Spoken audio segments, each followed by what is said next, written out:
minutos simplemente voy a telegrafiar, esbozar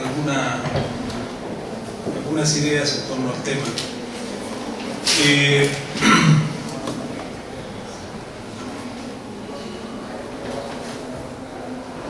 Bueno, yo entiendo superexplotación como los mecanismos de explotación que llevan a una violación del valor de la fuerza de trabajo. Y cuando digo violación del valor de la fuerza de trabajo,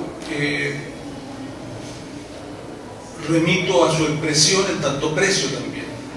Por lo tanto, es una forma de explotación que implica violar el valor y los precios de la fuerza de trabajo.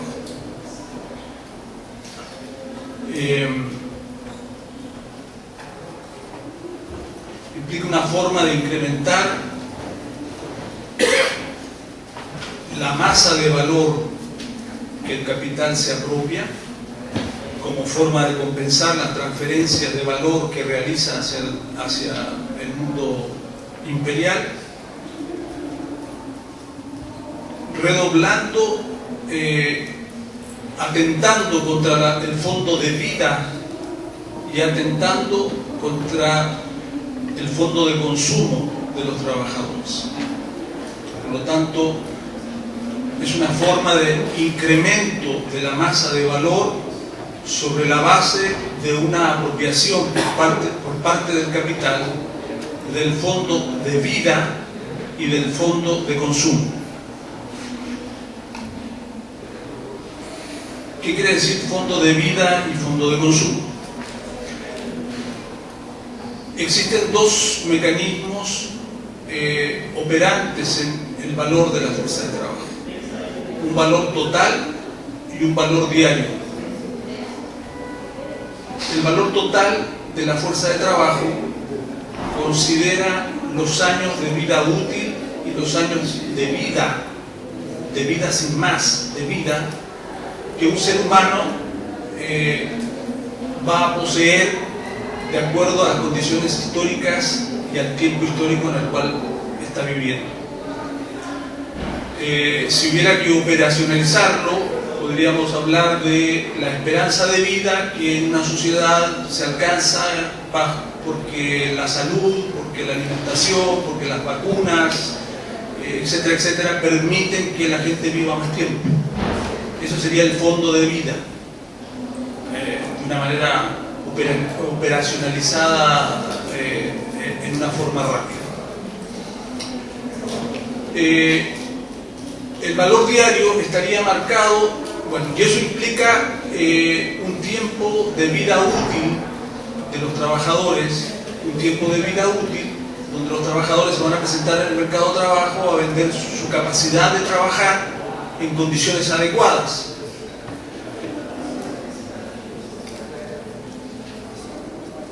Si hay una apropiación, es decir, aquí podríamos, digamos, analíticamente es necesario hacer esta distinción, aunque ya en concreto va asumiendo otras formas.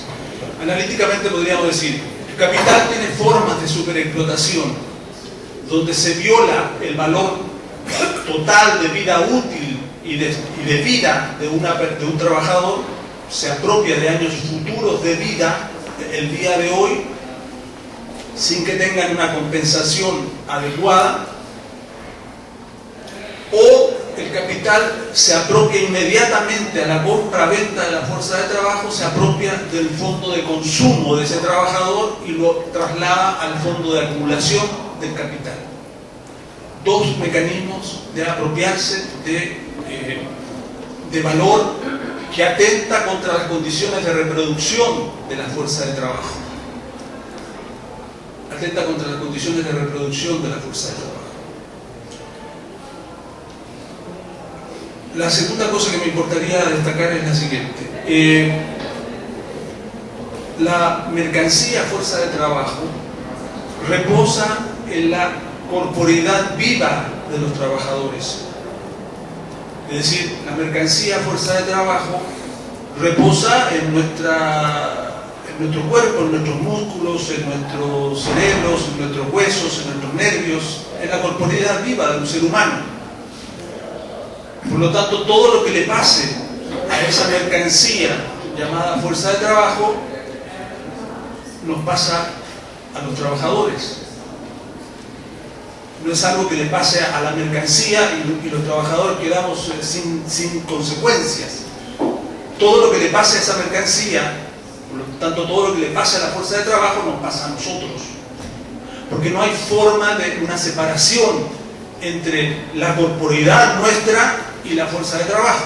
No hay ninguna separación posible, que no sea más que una separación conceptual. Esto en el lenguaje de nuestros días, en las ciencias sociales, se plantea como el poder del capital sobre la vida, el biopoder. Allí reposa la principal razón. Ya se me acabó.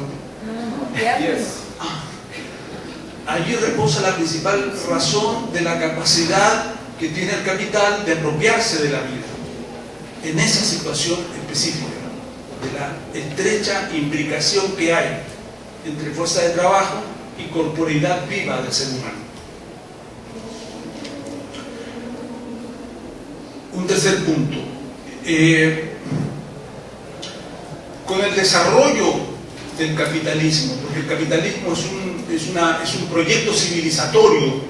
El capitalismo es un proyecto civilizatorio que, como todo proyecto civilizatorio o como proyecto civilizatorio que contiene su propia negación, también es un proyecto de barbarie.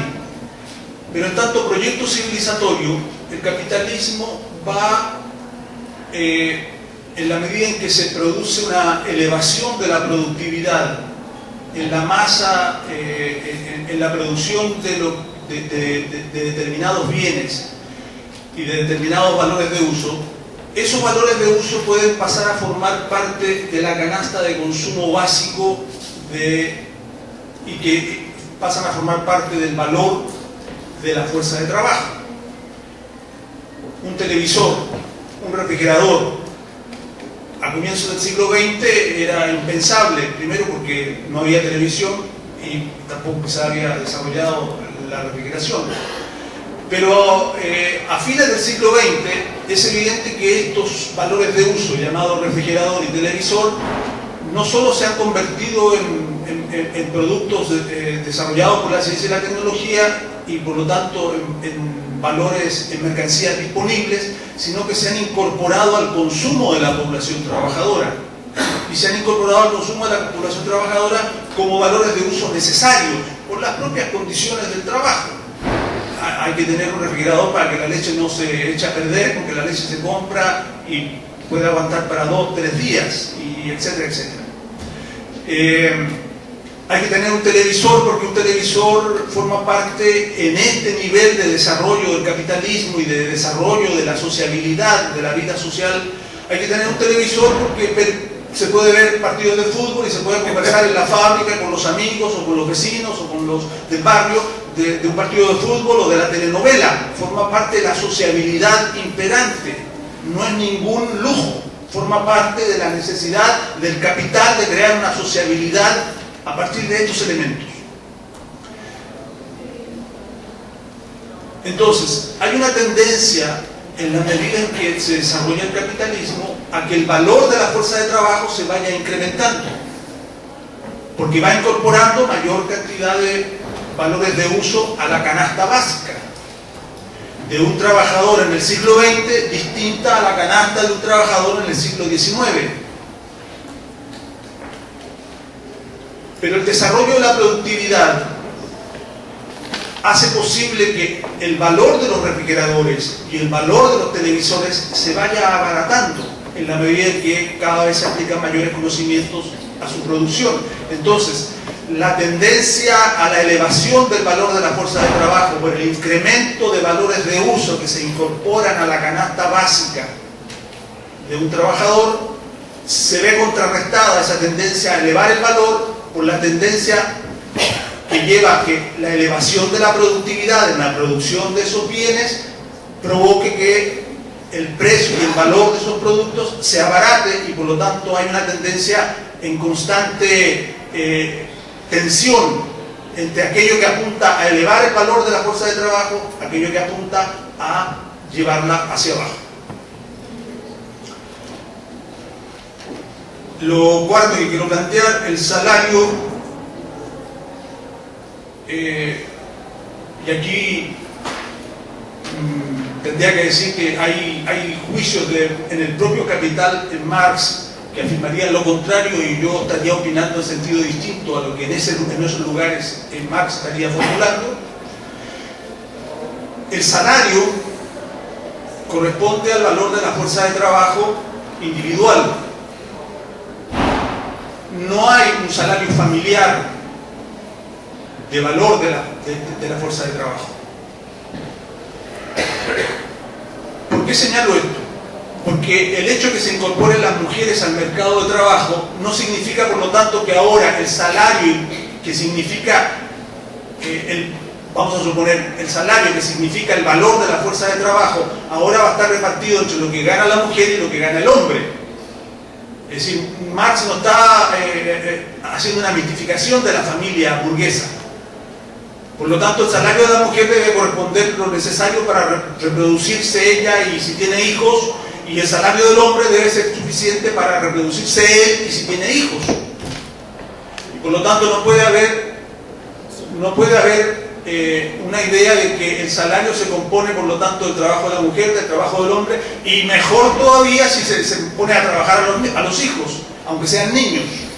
Entonces hoy día de pronto se habla como que hay una especie de trabajo familiar, y es el trabajo familiar compuesto por el trabajo de todos y el pago de todos, el que debe ser el que asegure la sobrevivencia de la familia. Esa solución es una fórmula de solución que lo único que cubre es que todos los miembros de la familia están siendo superexplotados, porque ninguno recibe un salario suficiente para reproducirse él y sus descendientes en condiciones adecuadas, y por lo tanto hay que mandar a trabajar a todo el mundo para que en conjunto se pueda conformar un valor de fuerza de familia. Me parece que es una definición que conduce más bien a mistificar las tendencias a la sobreexplotación que imperan en el capitalismo. Lo último que quisiera señalar es la relación que hay en la propuesta de Marx sobre el valor de la fuerza de trabajo y su relación con la ética. La ciencia, el pensamiento reinante construido por el pensamiento liberal, establece una tajante separación entre ciencia y filosofía. El pensamiento moderno que construye el pensamiento liberal, el pensamiento que predomina en manos de la burguesía, es un pensamiento que tiende a separar la relación filosófica de la reflexión con la idea de ciencia. Esto es bastante complejo de desarrollar en sus dimensiones. Solo quiero llamar la atención en lo siguiente, en un aspecto de la filosofía que tiene que ver con la ética. Marx, al contrario del pensamiento liberal, recupera la idea de que pensar sobre lo verdadero no significa desligarlo de pensar sobre aquello que es bueno, que es bello, que es justo. Cosa que la ciencia moderna diría, aquí ya empezamos con la metafísica. La ciencia de Marx sí liga, sí establece un parámetro de reflexión donde filosofía y verdad, ética y verdad van de la mano, porque él no está pensando en los parámetros del pensamiento liberal, está rompiendo con aquello, está integrando lo que ese pensamiento liberal rompe. Por lo tanto, en Marx, cuando de manera recurrente formula una idea de normalidad, no está hablando puramente de una normalidad estadística, como un promedio estadístico. Está hablando de normalidad en un sentido de lo justo. Entre otras razones, lo justo respecto a los seres humanos, de lo que deben obtener en relación al valor de la fuerza de trabajo. Lo justo, en términos de que sea una cantidad apropiada para reproducirse en condiciones normales, dirá permanentemente Marx, para reproducirse en condiciones normales. Y esto no tiene que ver, por lo tanto, en las condiciones promedios saquemos el promedio de cómo vive un trabajador brasileño hoy día y entonces lleguemos a la conclusión de que como comen una vez al día o comen cada 3 días, eso va a ser lo normal. Vean ustedes cómo en el fondo esto conduce exactamente a mistificar la sobreexplotación que el capital establece sobre la población trabajadora. Gracias.